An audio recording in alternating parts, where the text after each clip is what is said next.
우리가 지금 마지막 때를 살고 있다는 것은 누구도 부인할 수 없을 것입니다. 그 증거가 디모데후서 3장 1절 말씀에 분명히 나와 있습니다. 말세에 고통하는 때가 이르러 사람들이 자기를 사랑하며 돈을 사랑하며 자랑하며 교만하며 경건의 모양은 있으나 경건의 능력은 부인하리니 라는 경고가 바로 오늘 우리의 현실 속에서 이루어지고 있습니다. 이런 시대적 징조 속에서 최근 한국 사회에서 일어난 양동근 씨 사건은 단순한 연예계의 가십이 아니라 신앙의 자유가 어디까지 보장되는가를 시험하는 중요한 사례입니다. 그는 독실한 기독교인으로서 찬양을 랩으로 표현하며 복음을 전해왔지만 특정 기독교 컨퍼런스에 참석했다는 이유만으로 거센 공격과 비난을 받았습니다. 결국 그는 널 믿은 내가 바보지 마음껏 욕해라 라는 글을 올릴 만큼 큰 상처를 입었습니다. 이 사건은 오늘날 한국 사회가 특정 정치적 성향에 따라 예배의 자유를 허용하거나 제한하는 이중잣대를 가지고 있음을 보여줍니다. 그러므로 이제 우리는 이렇게 묻지 않을 수 없습니다. 만약 예배하고 찬양할 자유가 특정 정치적 색채에 의해 금지된다면 그것은 곧 전체주의로 향하는 위험한 신호가 아니겠습니까?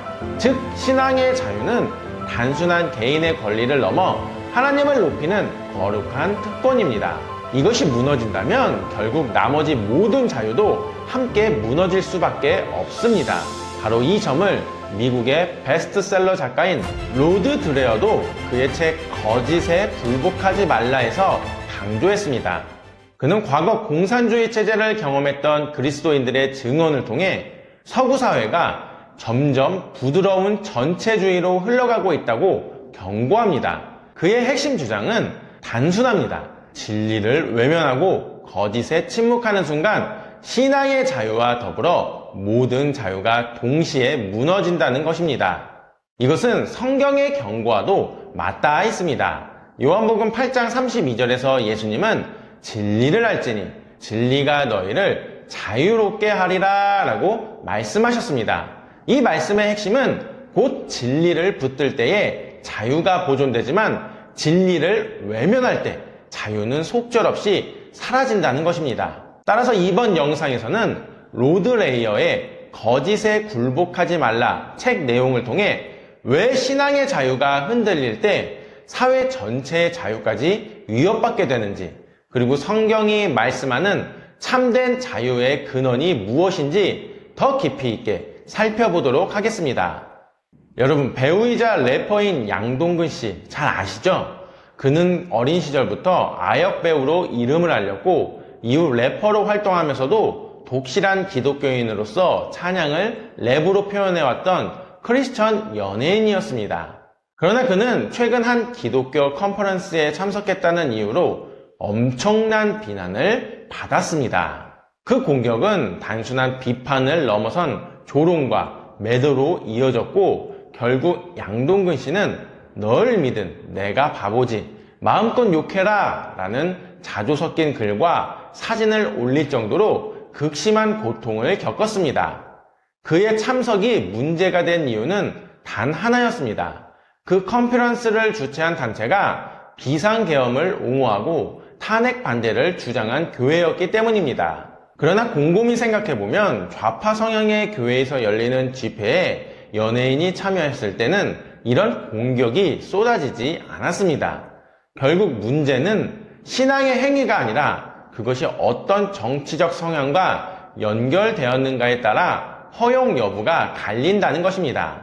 이것은 좌우의 문제가 아니라 신앙의 자유가 선택적으로 제한되고 있음을 보여주는 심각한 현실입니다. 이것이야말로 전체주의적 사고방식 아니겠습니까? 그 이유가 성경은 우리에게 여호와를 송축하라고 명령합니다.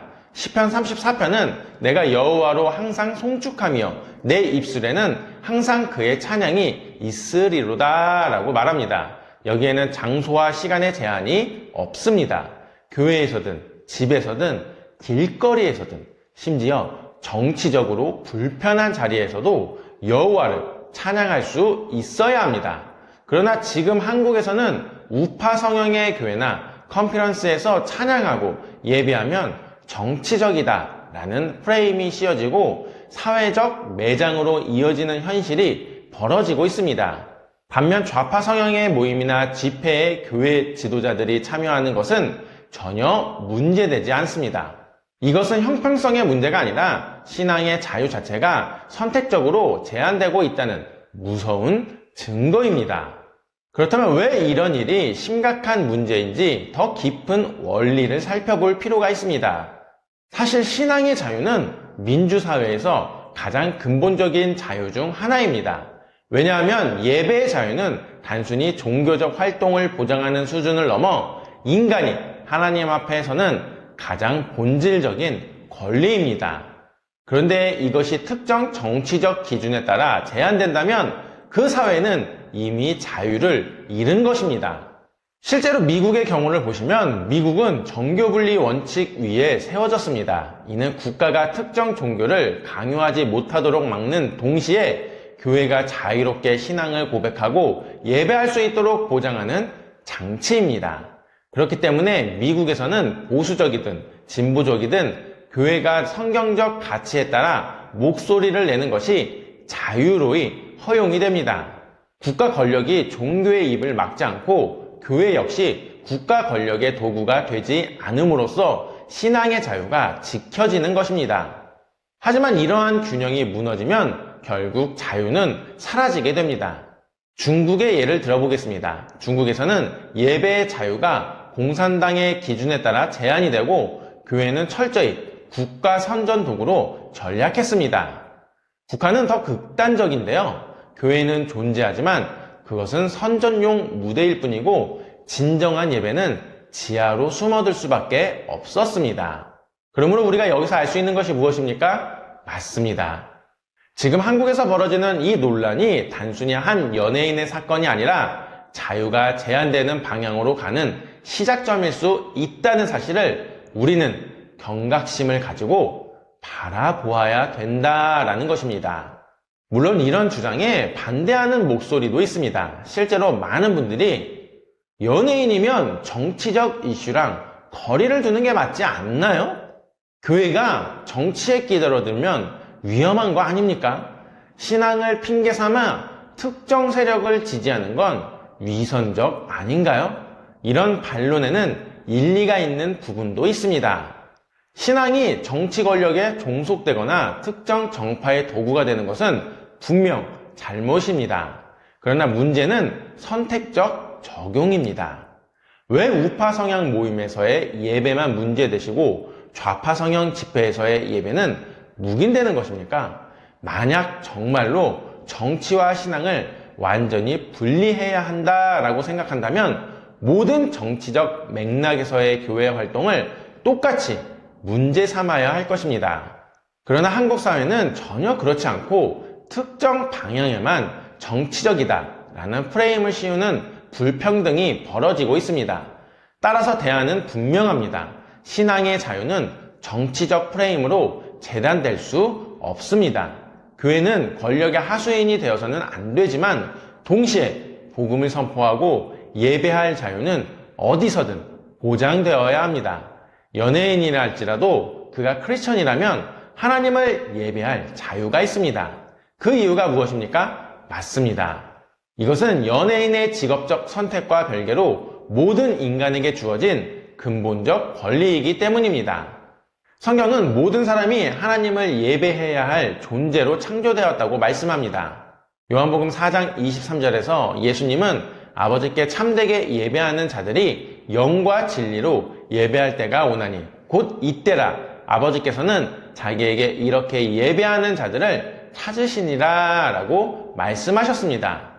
신약은 예배가 특정인이나 특정 계층만의 것이 아니라 모든 사람이 하나님 앞에서 드려야 할 본질적 사명임을 보여줍니다. 그리고 구약도 동일하게 증언합니다. 시편 100편 1절에서 2절은 이렇게 선포합니다. 온 땅이여 여호와께 즐거이 부를지어다. 기쁨으로 여호와를 섬기며 노래하면서 그의 앞에 나아갈지어다. 이 말씀은 곧 전 인류, 온 땅이 하나님을 예배해야 함을 강조합니다. 따라서 예배의 자유를 지키는 것은 단순한 사람의 문제가 아닙니다.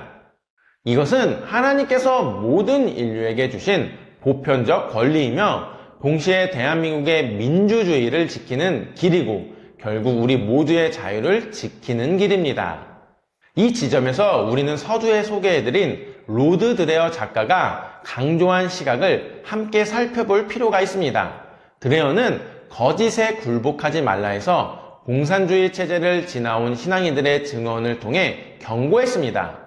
겉으로는 자유가 보장된 듯 보이지만 사회가 점점 전체주의적 사고로 흘러가면 결국 신앙의 자유는 가장 먼저 공격받게 된다는 것입니다. 그는 오늘의 서구 사회가 이미 부드러운 전체주의로 빠르게 향하고 있다고 말하며 크리스천들이 침묵하거나 타협한다면 결국 자유를 잃게 될 것이라고 경고했습니다. 이 관점에서 본다면 양동근 씨 사건은 단순히 한 연예인의 개인적 논란이 아닙니다. 오히려 한국교회와 성도들이 앞으로 어떤 길을 걸어가야 할지를 보여주는 징조라 할 수 있습니다. 지금은 말세의 시대입니다.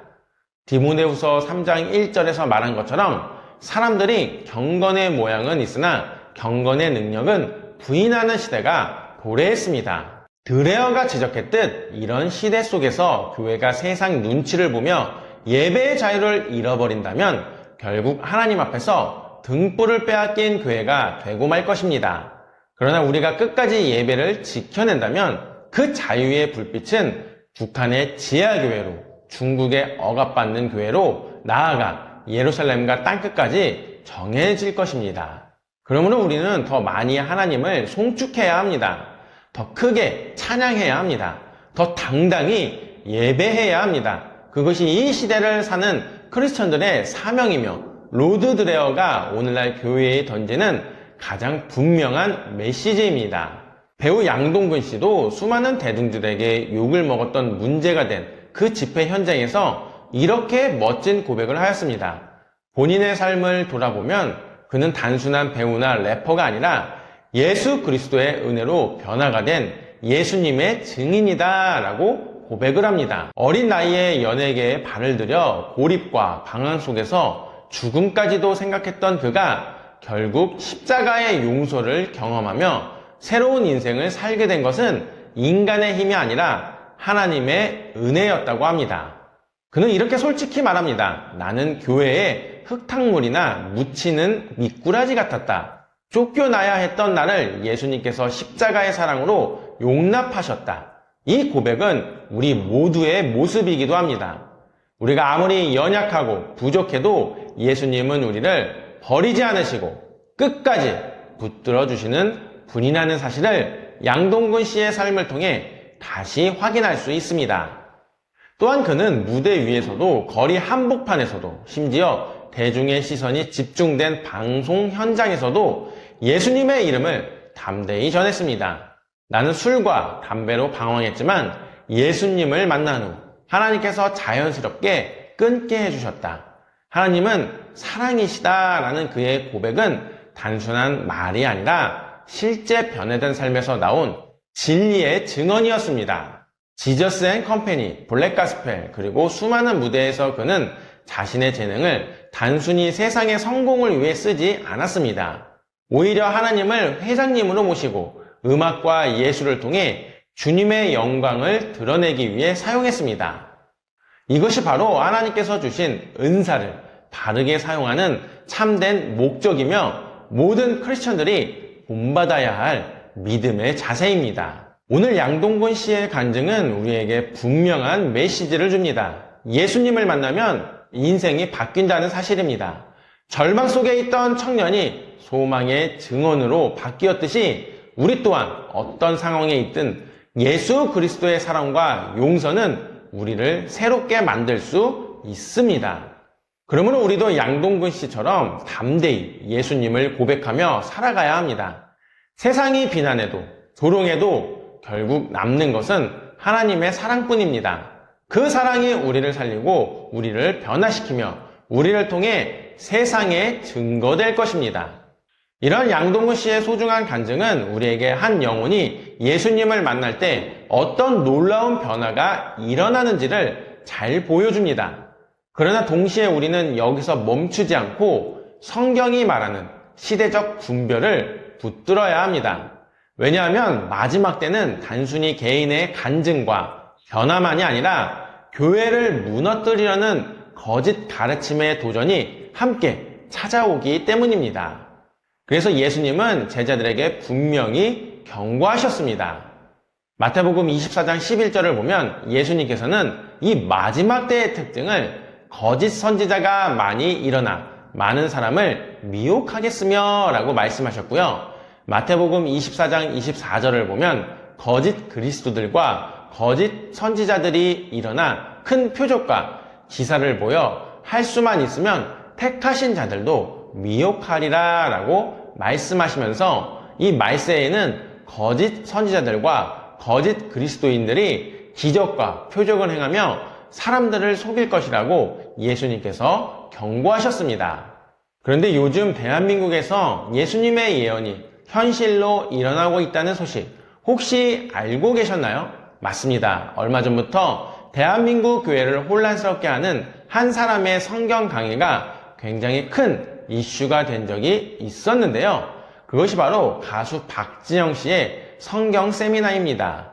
최근 박진영 씨의 복음 세미나를 접한 많은 사람들 사이에서 이런 질문들이 조용히 그러나 깊이 퍼지고 있습니다. 그 이유가 이분의 삼위일체 해석이 예수님은 창조된 피조물이다 라는 지적은 단순한 표현상의 문제를 넘어 기독교 핵심 교리 자체에 혼란을 불러일으키고 있기 때문인데요. 실제로 박진영 씨의 성경 강의를 들으신 많은 분들도 이분의 주장처럼 예수님을 피조물이라고 말한다면 결국 우리는 피조된 하나님을 믿는 셈이 된다. 이건 정말 큰일 날 일이다 라고 말씀을 하셨고요. 또 다른 분들은 박진영 씨의 강의는 처음엔 그럴듯해 보이지만 들을수록 은근히 스며드는 교리적 불안감이 소름처럼 돋는다. 마치 특정 이단의 그림자가 서서히 들이우는 것처럼 섬뜩하다라며 우려를 표하기도 하였습니다. 그렇다면 우리는 과연 이러한 마지막 때 징조 중 하나인 교묘한 미혹의 시스템 속에서 어떻게 영적 분별력을 지킬 수 있을까요? 저도 최근에 JYP 소속의 박진영 씨가 독립침례교회 중 한 곳에서 구원에 관한 세미나를 개최했다는 소식을 접했습니다. 사회적으로 높은 인지도를 지닌 연예인이기 때문에 많은 사람들의 주목을 받는 것은 자연스러운 일이었습니다. 한 영혼이 예수 그리스도를 믿고 하나님의 자녀가 되는 것은 언제나 기쁘고 감사한 일입니다. 더구나 사회적 영향력을 가진 인물이 복음을 듣고 구원의 은혜를 체험했다는 사실은 많은 이들에게 감동과 희망을 줄 수 있습니다. 그리고 박진영 씨가 거기서 멈추지 않고 직접 구원의 메시지를 나누는 세미나를 열었다는 점은 분명히 신선한 반응을 불러일으키기에 충분했습니다. 그래서 저 역시 그의 세미나 내용에 대해 궁금증이 생겨 전체를 다 듣지는 못했지만 일부 강의들을 들어보았습니다. 그런데 전반적인 반응을 살펴보니 그의 세미나에 대해 다양한 평가가 존재하는 것을 알게 되었지요. 특히 삼위일체의 하나님에 대한 그의 설명을 들으면서 우리가 신앙적으로 주의 깊게 살펴보고 분별해야 할 부분이 있다는 것을 느끼게 되었고요. 그 점을 짚어보기 위해 이 내용을 준비하게 되었습니다. 이 영상이 박진영 씨 뿐만 아니라 그 영상을 보고 복음에 관심을 가지게 된 분들에게 믿음의 방향을 올바로 잡아주는 계기가 되기를 진심으로 바랍니다. 박진영 씨는 독립침례교회 중 한 곳에서 구원 세미나라는 이름으로 강의를 했는데요. 그중 두 번째 강의는 인간과 창조자라는 주제로 진행되었습니다. 그 강의 내용 중 대략 1시간쯤 지났을 때 나오는 한 설명이 특히 주목할 만했습니다. 이 부분은 여러분께서도 꼭 귀 기울여 들어보시기를 권합니다. 그가 말한 내용이 성경의 가르침에 충실한지 아니면 신학적으로 문제가 있는지를 함께 분별해 보면 좋겠습니다. 박진영 씨는 이 부분에서 이렇게 이야기합니다. 성경을 보면 태초라는 표현이 여러 번 등장하는데 도대체 그 태초란 시점이 언제냐고 질문을 던집니다. 그러면서 예수님이 태어난 순간이 바로 그 태초, 즉 비기닝이라고 주장합니다. 하나님의 아들이 세상에 오신 때가 성경이 말하는 비기닝이라고 해석하는 것입니다. 그리고 그는 이어서 그렇게 태어난 분이 나중에 예수님이 되신다고 설명합니다. 그 후 박진영 씨는 예수님의 출생에 대해 설명하시면서 성경에서는 자녀의 탄생을 아버지의 허리에서 나왔다는 식으로 표현한다고 말합니다. 그러면서 예수님 역시 하나님에게서 나오신 분이라는 식으로 설명을 이어갑니다. 다시 말해 그 시점에서 아들 하나님이 존재하게 되었다라는 것입니다. 이어지는 설명에서는 형상이라는 개념도 다루는데 그는 형상이란 어떤 존재의 외형적, 가시적인 특징을 가리킨다고 정의합니다. 즉 물리적으로 보이는 형태를 의미한다는 해석이죠. 그런데 이 설명의 마지막 부분이 가장 신학적으로 주의 깊게 살펴보아야 할 대목입니다. 그는 이렇게 말합니다. 아버지 하나님께서 세상을 창조하시기 전에 먼저 아들 하나님을 낳으셨다는 것입니다. 그 이후에야 비로소 창조사역이 시작되었다라고 주장을 하죠. 그의 말에 따르면 창조는 아버지 하나님께서 아들 하나님을 통하여 이루신 일이라는 것입니다. 이러한 내용은 박진영 씨가 진행한 두 번째 강의인 인간과 창조자 세미나에서 약 10분 동안 설명된 부분입니다. 저는 이 부분을 듣고 순간 더 이상 영상을 계속 시청할 수 없었습니다. 그 이유는 박진영 씨가 말한 내용이 명백히 이단적인 주장과 일치했기 때문입니다. 지금부터 왜 이러한 주장이 심각하게 잘못된 것인지 그 신학적 오류를 설명드리겠습니다. 박진영 씨가 말한 바와 같이 하나님 아버지가 창조하시기 전에 먼저 아들 하나님을 낳으셨고 그 다음에야 비로소 창조를 시작하셨다는 설명은 사실상 고대 이단 사상인 아리우스주의와 본질적으로 동일한 주장입니다. 아리우스는 대략 AD 250년경 또는 256년경에 태어나 336년경까지 활동했던 인물로서 그가 주장한 핵심 사상은 이렇습니다. 예수 그리스도, 즉 성자는 창조 이전부터 스스로 존재하신 분이 아니라 하나님 아버지에 의해 만들어진 피조물이라는 것입니다.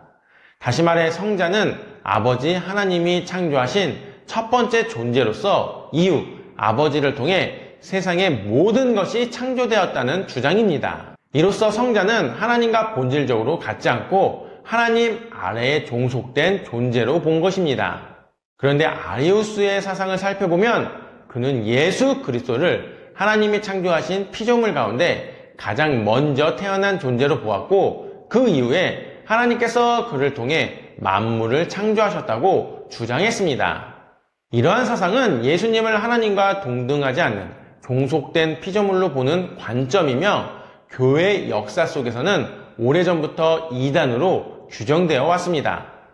그런데 최근 박진영 씨가 진행한 복음 세미나에서 이와 유사한 내용이 등장했다는 점에서 많은 우려가 제기되고 있습니다.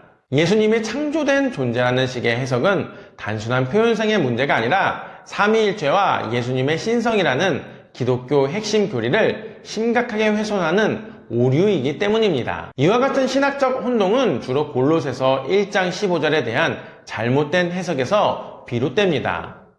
이 구절은 그는 보이지 아니하시는 하나님의 형상이시오 모든 피조물보다 먼저 나신 이시니 라고 말씀하고 있습니다. 그러나 여기서 먼저 나신이라는 표현은 시간적 순서를 의미하는 것이 아니라 예수님의 지위와 우월성을 나타내는 말입니다. 예수님은 피조물이 아니시며 영원부터 계셨고 만물을 창조하신 하나님이십니다. 성경은 이러한 진리를 분명히 증거하고 있습니다. 골로새서 1장 16절과 17절을 보면 예수님께서 만물보다 먼저 계셨고 만물이 그분으로 인해 존재하게 되었다라고 말씀합니다. 마가복음 10장 6절에서도 예수님은 창조의 시작부터 하나님께서 그들을 남자와 여자로 지으셨다라고 하셨습니다. 만약 세상이 한번 무너지고 재창조되었다면 예수님께서는 그 사실을 분명히 언급하셨을 것입니다. 하지만 그렇게 말씀하지 않으셨지요. 또한 고린도전서 15장 20절과 요한계시록 1장 5절 역시 예수님을 죽은 자들 가운데서 첫 열매 또는 먼저 나신 분으로 표현하면서 그분이 모든 것 위에 으뜸되신 분임을 강조하고 있습니다. 이러한 표현들은 예수님이 피조물 중 하나라는 뜻이 아니라 그분의 절대적인 탁월함과 주권을 나타내는 언어입니다. 결론적으로 예수님은 아리우스가 주장했던 것처럼 창조된 존재가 아닙니다. 또한 박진영 씨가 말했던 것처럼 하나님 아버지가 먼저 예수님을 낳으시고 그 이후에 세상을 창조하셨던 주장도 성경과 맞지 않았습니다.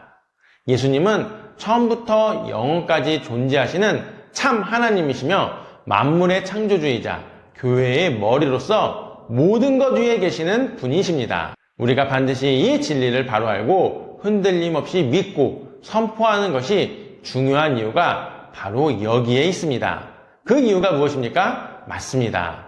성경은 거짓된 가르침을 따르는 것이 단순한 착오로 끝나는 것이 아니라 결국 영원한 결과로 이어진다고 분명히 경고합니다. 히브리서 9장 27절은 한 번 죽는 것은 사람에게 정해진 것이요 그 후에는 심판이 있으리니 라고 말씀합니다. 즉 모든 인간은 죽음을 피할 수 없고 그 뒤에는 반드시 하나님의 심판대 앞에 서야 한다는 것입니다. 로마서 14장 12절은 이 심판의 성격을 더 구체적으로 밝히며 이와 같이 우리 각 사람이 자기 일을 하나님께 짓고 하리라 라고 말합니다. 즉 그날에는 누구도 예외 없이 자신의 삶과 선택에 대해 하나님 앞에 책임을 져야 한다는 것입니다. 게다가 마가복음 9장은 심판 이후의 실체를 무섭도록 생생하게 묘사합니다. 거기에는 꺼지지 않는 불이 있고 죽지 않는 구더기가 있으며 그곳에 던져진 자들은 끝없는 고통 가운데 남게 된다고 말씀합니다. 이것은 단순히 상징이 아니라 하나님을 거부한 자가 직면할 영원한 현실임을 보여줍니다. 마태복음 13장은 그 결과를 또 다른 표현으로 설명합니다. 예수님은 거짓된 자들과 악을 따르는 자들이 결국 슬피 울며 이를 가는 곳에 던져질 것이라고 말씀하셨습니다. 이는 잠시의 고통이 아니라 끝이 없는 영원한 형벌임을 강조합니다. 하지만 다가올 심판의 날 속에서도 우리에게는 분명한 희망이 존재합니다.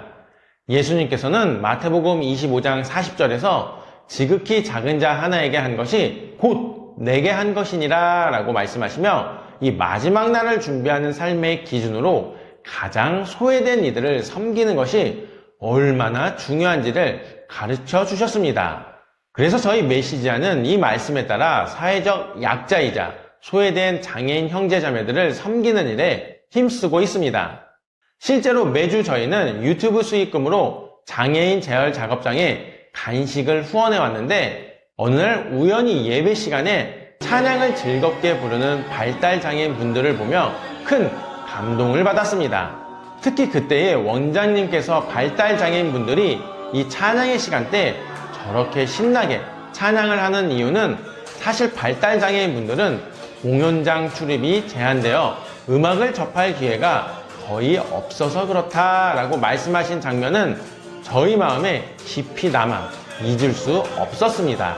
이에 저희는 음악 전공자들과 함께 그분들의 예배 현장에 직접 찾아가 찬양 연주와 음악 치료를 지원하기 시작했습니다. 평소에는 작은 작업장 공간에서 늘 3명에서 4명의 연주자만 참여할 수 있었지만 저희는 이번 9월 17일에는 더 큰 은혜의 자리를 마련하고자 마음을 모았습니다. 군포시에 위치한 하나복지센터의 발달장애인 형제자매 40명과 부모님들까지 약 70명을 초청해 풀밴드로 구성된 제대로 된 음악 공연을 선물할 예정입니다. 비록 예술의 전당은 아니지만 음향시설이 완비된 홀에서 전문 연주자들과 프로 오케스트라 단원들이 함께 풍성하고 감동적인 연주를 선보일 것입니다. 또한 공연이 끝난 후에는 바로 점심시간이 되므로 발달장애인 분들이 단체로 식당을 이용하기 어려운 점을 원장님께서 말씀해 주셔서 저희는 현장에서 따뜻한 출장 뷔페를 준비하여 그 자리에서 기쁨으로 점심을 대접해 드릴 계획입니다. 사실 이 사역은 재정적으로 부족할 때가 많지만 외롭게 살아가는 발달장애인 분들에게 예수님의 사랑을 전하고자 온 마음을 다해 섬기고 있습니다. 혹시 이 사역에 동참하고자 하는 분들이 있으시다면 일시 후원이나 정기 후원을 통해 함께 해주시면 큰 힘이 됩니다. 특히 정기 후원은 누군가의 삶에 실제적인 변화를 가져오는 기적이 될 수 있습니다. 왜냐하면 저희가 찬양 연주를 진행하면서 발달장애인 분들이 눈물을 흘리며 성령님의 임재를 경험하는 순간을 마주할 때 그 가치는 말로 다 표현할 수 없습니다. 그래서 이 영상 고정 댓글에 일시 후원과 정기 후원을 신청할 수 있는 링크를 달아 놓았으니 기도하는 마음으로 함께 해주시면 감사하겠습니다. 마지막으로 다시 한번 강조드리자면 우리는 마지막 때를 살고 있습니다. 그리고 이 마지막 때를 준비하는 가장 확실한 방법은 초림하실 때 십자가의 죽음을 당하신 예수님께서 재림하시면서 심판주로서 오실 때 바로 칭찬받는 삶을 사는 것입니다. 다시 오실 예수님께서 우리 모두에게 이렇게 물으실 날이 올 것입니다. 너희는 지극히 작은 자에게 무엇을 했느냐? 그때 우리 모두가 담대하게 주님, 저는 그들을 위해 살았습니다 라고 대답할 수 있기를 간절히 소망해 봅니다. 이제 결론을 맺겠습니다. 우리가 지금 마지막 때를 살고 있다는 것은 누구도 부인할 수 없을 것입니다. 그 증거가 디모데후서 3장 1절 말씀에 분명히 나와 있습니다. 말세에 고통하는 때가 이르러 사람들이 자기를 사랑하며 돈을 사랑하며 자랑하며 교만하며 경건의 모양은 있으나 경건의 능력은 부인하리니 라는 경고가 바로 오늘 우리의 현실 속에서 이루어지고 있습니다. 이런 시대적 징조 속에서 최근 한국 사회에서 일어난 양동근 씨 사건은 단순한 연예계의 가십이 아니라 신앙의 자유가 어디까지 보장되는가를 시험하는 중요한 사례입니다. 그는 독실한 기독교인으로서 찬양을 랩으로 표현하며 복음을 전해왔지만 특정 기독교 컨퍼런스에 참석했다는 이유만으로 거센 공격과 비난을 받았습니다. 결국 그는 널 믿은 내가 바보지 마음껏 욕해라 라는 글을 올릴 만큼 큰 상처를 입었습니다. 이 사건은 오늘날 한국 사회가 특정 정치적 성향에 따라 예배의 자유를 허용하거나 제한하는 이중잣대를 가지고 있음을 보여줍니다. 그러므로 이제 우리는 이렇게 묻지 않을 수 없습니다. 만약 예배하고 찬양할 자유가 특정 정치적 색채에 의해 금지된다면 그것은 곧 전체주의로 향하는 위험한 신호가 아니겠습니까? 즉 신앙의 자유는 단순한 개인의 권리를 넘어 하나님을 높이는 거룩한 특권입니다. 이것이 무너진다면 결국 나머지 모든 자유도 함께 무너질 수밖에 없습니다. 바로 이 점을 미국의 베스트셀러 작가인 로드 드레어도 그의 책 거짓에 굴복하지 말라에서 강조했습니다. 그는 과거 공산주의 체제를 경험했던 그리스도인들의 증언을 통해 서구 사회가 점점 부드러운 전체주의로 흘러가고 있다고 경고합니다. 그의 핵심 주장은 단순합니다. 진리를 외면하고 거짓에 침묵하는 순간 신앙의 자유와 더불어 모든 자유가 동시에 무너진다는 것입니다.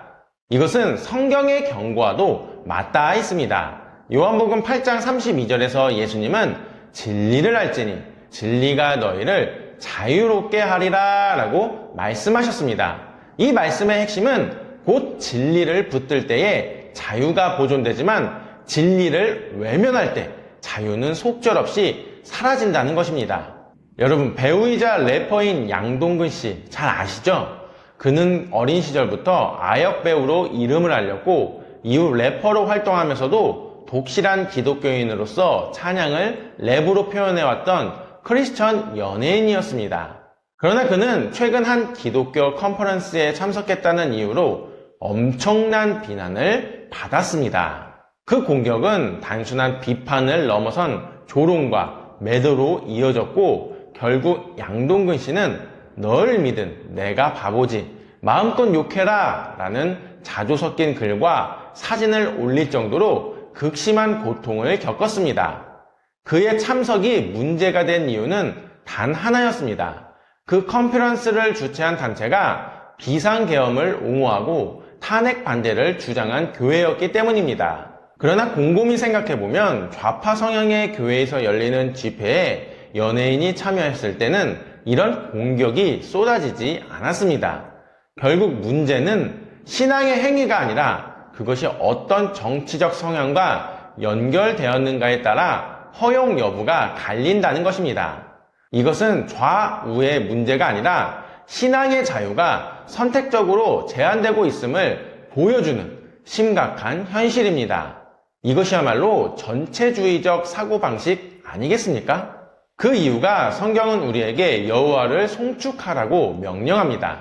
시편 34편은 내가 여호와로 항상 송축하며 내 입술에는 항상 그의 찬양이 있으리로다 라고 말합니다. 여기에는 장소와 시간의 제한이 없습니다. 교회에서든 집에서든 길거리에서든 심지어 정치적으로 불편한 자리에서도 여호와를 찬양할 수 있어야 합니다. 그러나 지금 한국에서는 우파 성향의 교회나 컨퍼런스에서 찬양하고 예배하면 정치적이다 라는 프레임이 씌워지고 사회적 매장으로 이어지는 현실이 벌어지고 있습니다. 반면 좌파 성향의 모임이나 집회에 교회 지도자들이 참여하는 것은 전혀 문제되지 않습니다.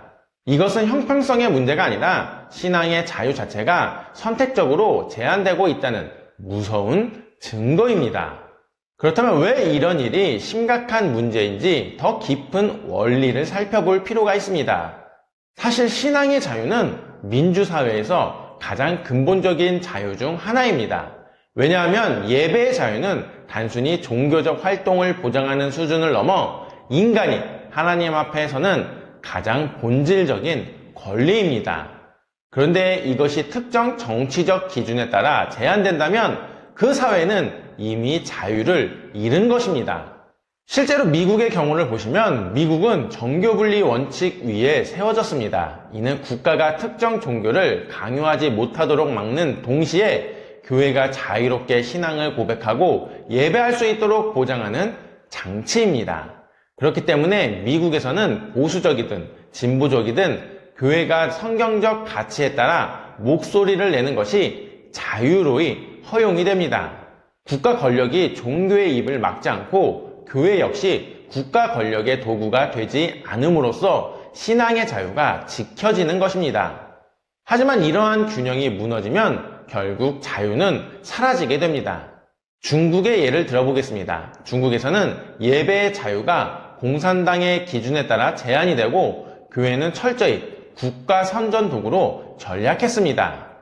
북한은 더 극단적인데요. 교회는 존재하지만 그것은 선전용 무대일 뿐이고 진정한 예배는 지하로 숨어들 수밖에 없었습니다.